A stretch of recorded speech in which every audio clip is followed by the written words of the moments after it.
요즘 동대문요 그야말로 난리가 아니라고 합니다. 불 꺼진 창이라고 해도 과언이 아닐 만큼 지금 동대문은 무너지고 있습니다. 불황에 최저임금 인상에 중국산 싼 제품에 그야말로 생존의 기로에 서 있는 것 같아요. 많은 동대문 상가들이요.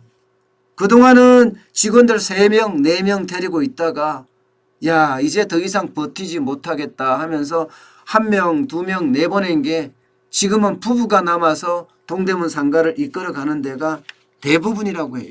10년 전에 비해서 뭐 수입이 10분의 1로 떨어졌다는 말이 나오고 있고요. 지금까지 말 그대로 최악이다 이런 말을 아주 스스럼없이 하고 있습니다. 그야말로 K-패션, 대한민국 패션 1번지라고 이야기하는 동대문의 어떤 생태계가 무너져가는 모습이에요. 도매상가는 물론이고요. 봉제, 물류업체, 디자이너, 소매상가까지 한꺼번에 지금 몰락하는 것 아니냐 이런 이야기까지 나올 정도입니다. 경기 불황이 결국은 동대문 상가를 완전히 덮치고 있다 이렇게 봐야 되고요. 여기에다가 인건비 많이 오르니까 그 인건비를 감당하지 못해서 넘어지고 있고요. 특히 중국산 저가 상품은요. 도매상가뿐만 아니라 소매상가까지도 완전히 쪼그라들게 하는 그런 상황에 놓여 있습니다. 동대문 상가 주인들 80%가 지금 모두 위기라고 보면 된다. 이렇게 이야기해요. 모두 위기라고 보면 된다. 모두 위기라고 보면 된다는 이야기는요. 지금 버티고 있는데도 굉장히 어렵다. 이런 이야기예요. 공실률이 10%에서 30%가량 건물마다 조금 다르긴 하지만 평균 20%가 넘는다고 합니다. 6월 말 기준으로 보면 여기에 상점이 11,215개였습니다. 그중에 공실률이 2,069개입니다. 18.4%에 달합니다. 그야말로 동대문이 점점 폭망하고 있다는 말이 실감이 날 정도예요. 그러니까 임대료도 뚝 떨어졌습니다. 임대료가 얼마나 떨어졌냐고요? 거의 3년 전에 비하면 문재인 정부가 출범하기 전에 비하면 30%가 뚝 떨어졌습니다. 1층이 70에서 80만 원 하고요. 2층이 50만 원, 3층이 10만 원 수준입니다.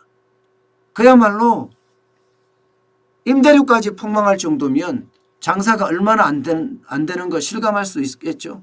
봉제업체도 마찬가지예요. 여기 직격탄을 맞았어요. 봉제업체는 기본적으로 디자이너나 원단시장, 물류시장 이렇게 연동이 되어 있거든요. 근데 봉제업체 자체가 폐업을 하고 있고요. 매년 10%가 넘는다고 해요. 매년 10%. 그리고 그러다 보니까 줄줄이 그죠? 생태계에 걸려 있는 뭐 디자이너나 원단 시장이나 물류업체들까지도 줄줄이 지금 연쇄 충격, 연쇄 폐업을 맞고 있는 그런 상태라고 합니다. 뭐 동대문이라는 게 관련 종사자만 20만 명이 넘습니다. 여기에 시장까지 전체가 점점 몰락하고 있다고 하니까 참 안타깝습니다. 가장 동대문에 충격을 준 것은요. 뭐 최저임금이나 혹은 경기 불황이나 이것도 있겠지만 뭐 중국의 저가 공세가 가장 영향을 많이 미쳤습니다. 1번이 중국 저가 공세예요. 사실 동대문이 잘 나갈 때도 있었어요.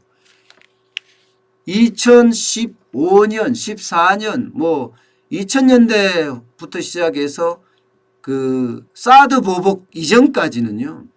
동대문이 그야말로 아시아 패션의 메카라고 이야기할 정도로 동대문이 난리도 아니었습니다. 뭐 중국인을 비롯해서 일본, 태국, 필리핀, 베트남 뭐 안 오는 사람이 없다고 이야기할 정도로 엄청나게 많은 사람들이 몰려들었어요. 그러니까 동대문이 아시아 패션의 메카라는 말까지 들었던 거죠. 그런데 2017년에 사드 보복이 일어나고 나서부터 여기가 점점 죽기 시작합니다. 일단 중국의 바이어들이 안 오는 거예요. 동대문으로 와서 물건을 사서 중국 전역에다 팔아야 되는데 그러지 않는다는 거죠. 그러면 이들은 어디로 갔느냐? 바로 광저우 시장으로 갑니다. 광저우 시장. 광저우 시장에 가서 동대문 거 가져가서 이거 만들어주세요. 뭐 인터넷에 다 나오니까 이 패션 만들어주세요. 저 패션 만들어주세요. 광저우 시장에는 못할 게 없었죠. 못할 게. 뭐 중국이 광저우 시장만 하더라도 뭐 동대문에 몇 배나 된다고 그래요. 지금 현재는 10배 정도 크다고 그래요. 10배. 10배. 실제 시장은 한 3배 정도 큰데요. 앞으로 크는 걸 보면 10배가 커도 아마 더 많이 클 거다 그런 이야기가 나올 정도예요. 그러니까 한국에서 만드는 패션 제품, 디자인 상품 바로 광저우로 가서 뺏겨서 중국 전역으로 팔았던 겁니다. 그러니 대한민국이 버틸 수가 있겠습니까? 아무리 좋은 디자인을 만들어내도 뺏기면 그만인 것을. 결국은 원단을 들고 가서 이제는 한국의 어떤 상인들이 중국의 원단을 들고 가서 거기서 옷을 만들어 올 지경까지 이르렀습니다. 그리고는요, 언제부턴가는 그 원단조차도 들고 가지 않아요.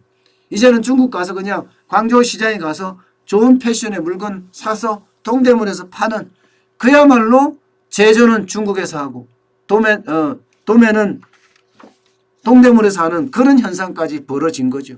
물론 그 사이에 원단값이 오르고 인건비가 오르고 이런 그런 영향도 컸겠죠. 반면에 중국은 원단값은 싸지고 기술이 올라가니까요. 예, 그러다가 인건비 싸니까 중국에서 만들어내자 이렇게 됐던 겁니다. 결국은 중국의 어떤 그 저가 공세가 한국의 패션 시장까지도 완전히 몰락시키는 그런 결과를 가지고 왔습니다. 현재 중국에는요, 광저우 시장만 하더라도 도매상이 30만 개가 넘는다고 해요. 예, 동대문 시장에 비하면 10배 이상이죠. 진짜 도매 숫자로 보면. 그러니 우리 경쟁력이 이겨낼 수가 없는 거죠. 여기다가 2000년대 이후에 잘 나갈 때 동대문 시장도 변화를 했어야 되거든요. 원단의 변화도 했어야 되고 디자인의 변화도 했어야 되고 어떤 물리의 변화도 했어야 되고 그러면서 자체 경쟁력을 갖춰갔어야 되는데 그걸 못했던 거예요. 우리 반도체 잘 나갈 때 다른 산업에서 빨리 했었어야 된다는 이야기 많이 했었잖아요. 예, 그걸 못해서 지금 고전을 겪는다는 말하고 똑같이 자체 경쟁력을 따라갈 수가 없었습니다. 결국은 중국 제품 중국에서 많이 사가니까 그때 대응하기에 바빴던 거예요. 그 당시에 돈 벌 때 돈을 연구개발에 투자하고 한국만의 어떤 K패션의 원료를 만들어냈으면 됐을 텐데 하는 그런 아쉬움도 지금은 토로하고 있다고 합니다. 여기에다가 최저임금 많이 올랐잖아요. 최저임금 뭐 말도 못하게 올랐잖아요. 예, 작년만 하다 10.9%, 2018년 16.4%, 지금 2.9% 올라서 얼마예요? 8,590원입니다. 이거를 감당해낼 수 있는 것 결국은 쉽지 않습니다. 결국은 인건비 오르죠. 불황은 또 얼마나 깊어졌습니까? 불황은. 문재인 정부 들어서서 지금 불황이 굉장히 심하다고 하잖아요. 여러분도 아시다시피 2018년 9월이 경기의 정점이라고 하잖아요. 그 경기의 정점 때 사실은 경기의 정점이 올라가고 내려가기 시작하면 이때부터는 투자를 해줘야 되거든요. 정부의 지원이 일어나야 되거든요. 그런데 오히려 옥죄어요. 예, 최저임금도 올리고 비용도 올리고 법인세도 올리고 그러니 내려가는 길목에 있는 경기가 더 내려갈 수밖에요. 당연히 작년 12월 재작년이죠. 재작년 12월부터 수출은 꼬그라지고 지금까지 작년 12월까지 지금 꼬그라졌어요. 그만큼 어려워지고 있는 형국이죠. 앞으로 얼마나 좋아질란지 더 고민을 해봐야 되겠지만 동대문은 이제 그 시기를 놓쳤지 않느냐 하는 이야기를 많은 사람들이 하고 있습니다. 그러나 이 그러나가 중요하잖아요. 대한국인들은요, 기본적으로 도전의식이 있습니다. 앞서 말씀드렸던 롯데 신격호 회장만 보더라도 맨주묵으로 무일푼으로 일본 재계 10위, 그죠? 대한민국 재계 5위, 한일 양국을 오가면서 재계를 휘흔들었잖아요. 그게 대한민국 사람들입니다. 저는 동대문이 이렇게 죽지는 않는다고 늘 생각을 합니다. 예, 그들이 갖고 있는 도전 정신과 기업가 정신이 결국은 다시 한번 동대문을 살려낼지 않을까 그렇게 기대를 해봅니다.